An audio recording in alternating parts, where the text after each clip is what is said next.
తేనె చింతల ఛానల్కి స్వాగతం అండి మీ అందరికీ. ఇవాళ ఒక చక్కటి సామెత చెప్పుకుందాం. చక్కటి సామెత ఇది కూడా.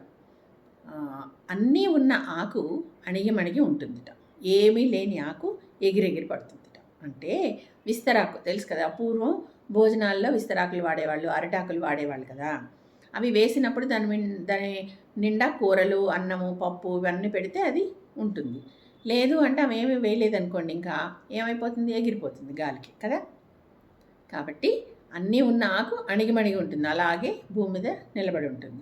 అలాగే చక్కటి తెలివితేటలు ఉన్నవాడు, ఆస్తిపాస్తులు ఉన్నవాడు, అందమైన వాడు, అన్ని మంచి గుణాలు ఉన్నటువంటి వాడు ఎప్పుడూ వినయంగా అణుకువగా ఉంటాడట. అవి ఏమీ లేని వాళ్ళే గర్వంతో అహంకారంతో ఎగిరెగిరి పడుతూ ఉంటారట. కాబట్టి మనిషికి గర్వం అహంకారం అనేది అలంకారం కాదు.